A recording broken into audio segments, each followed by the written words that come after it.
Tonight we're in Dulwich, and welcome to Question Time.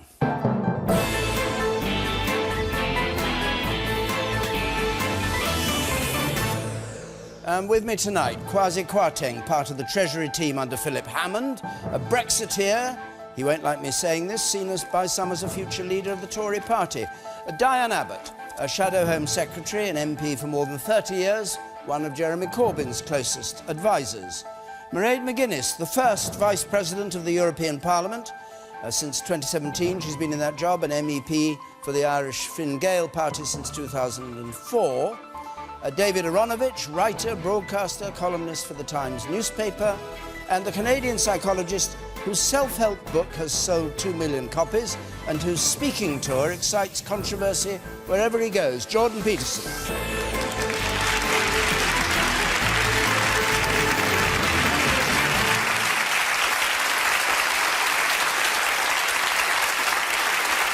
Good.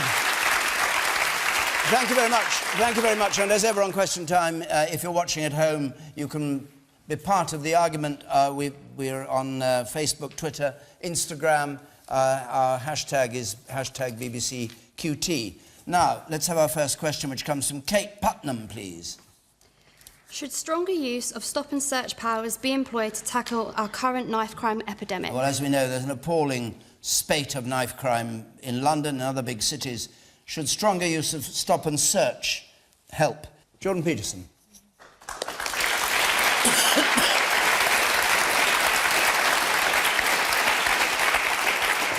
Well, if you're approaching this problem from the perspective of a social scientist, what you'd try to do is to track down the multi-factors that are at play.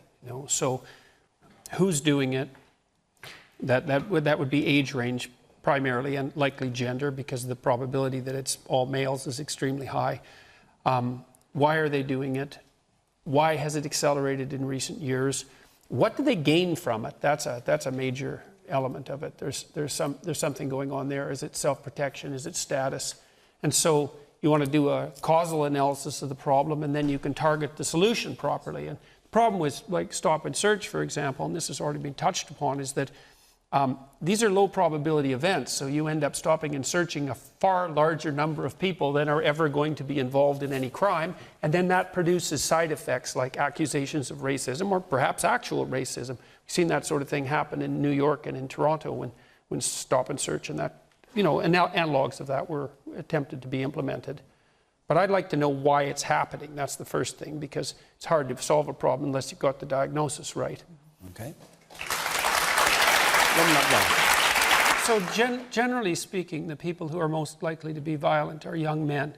And the violence that drives young men is often a consequence of status competition. And so one of the things that you see is that when societies are structured so that young men have a hard time finding a route to status that's say, positive and properly social, that they'll turn to status contests that are violent.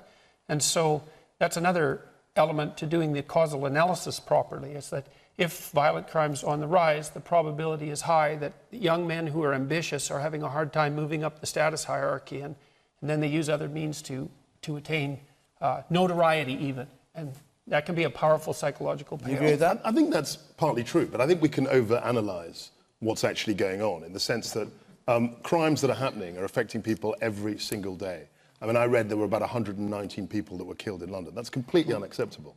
And to say that it'll take a generation, as the mayor, or 10 years, as the mayor was suggesting, I think is really defeatist. I think if you look around the world, if you look at Glasgow, as Diane mentioned, good policing, good policy, locally driven, we've got police and crime commissioners, locally, they can solve things. I mean, Rudy Giuliani didn't come to New York as the mayor and say, it'll take me 25 years to deal with crime.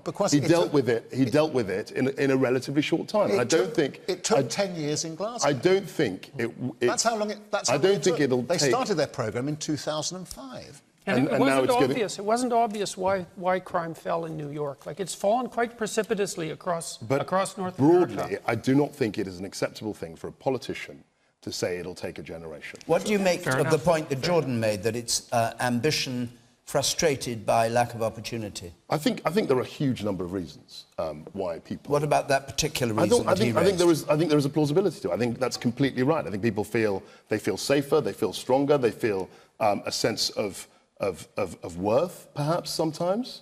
But I don't think that getting into sociological reasons is actually going to solve the problem as effectively as people would like to see on the street. Well, there is something useful to say about punishment. Harshness actually doesn't seem to be much of a deterrent because people don't think they'll get caught. But likelihood of punishment is a deterrent. So if you can increase the probability that people who do engage in these crimes are definitely caught and prosecuted, so people know that they're not going to get away with it, that actually does have an effect on reduction of crime. And that's about policing and resources. Resources, you're back to resources. It's very easy to say... John Peterson. Well, some advice from a Canadian, I would say. Like, we've just about split our country 3 times with referenda. And the one thing I would suggest is that it's not a very good way of governing your country. It's like you can't tell when the damn things... You can't tell when they're binding. You can't tell when public opinion is shifted enough so that another referendum is necessary. You get endless arguments about whether the wording was appropriate. It's like you elect representatives to the House of Parliament to make decisions for a reason, and then when you turn that decision-making power sort in an arbitrary and unplanned way back to the general populace, I mean, I know they're sovereign and all that, but it's a very bad way of governing the country. And so I think you're in this mess because, well, because David Cameron abdicated his damn responsibility.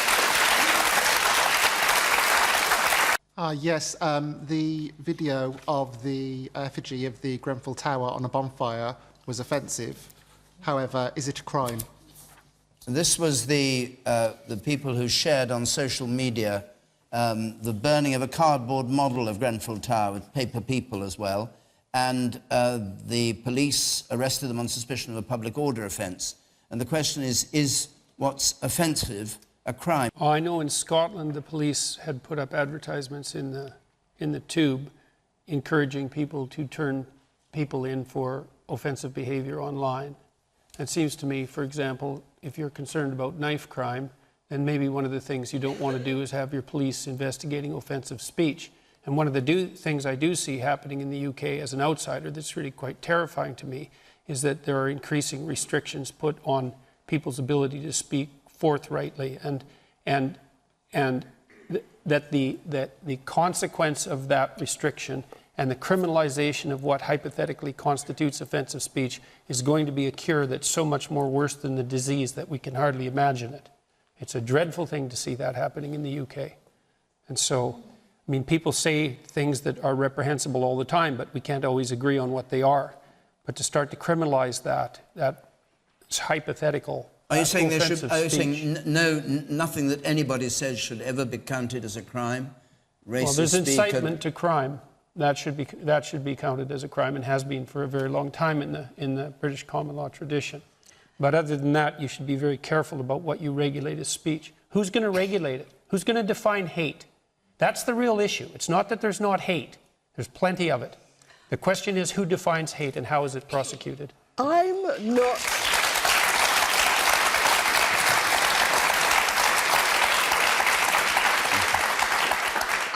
not frightened of forthright speech. I'm quite a forthright speaker myself.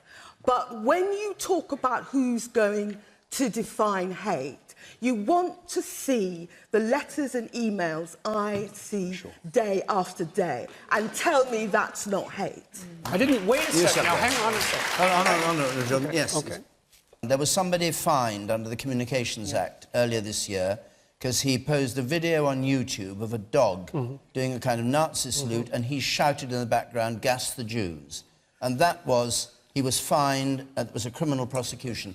Is that right, in your view? I didn't think that was right, no. I think it was a big mistake. I mean, I followed that case fairly carefully, and you don't have to agree that what he did was comical or right, but to prosecute him criminally was a big mistake, and you're going to pay for it in this country. Today, We have to stop there, I think. Diane, briefly, just on that, as... I would say that type of video with somebody shouting "kill the Jews" is an incitement to racial hatred, and now that's a crime. Okay. And just please. It's about you. It's really important. It may be important, but 80 years ago today, the precursor of the Holocaust happened. The night of the shattered glass, if I got the term. Kristallnacht. So don't underestimate what happens. It's only 80 years ago. And Jews were marched, their synagogues were burnt down, anti-Semitism was on the rise. This sentiment is happening again across Europe. And all right, well, I just would be really worried that people don't realise that. Yes, but all right, fine. But that begs the question of whether that language should be criminalised, which is what the issue is. I'm not going to let you speak because we've reached the end of our hour. What do you think? I'm really sorry. And it's not. It's all right, not he says it's just a joke. Anyway, we have to stop there. I'm sorry.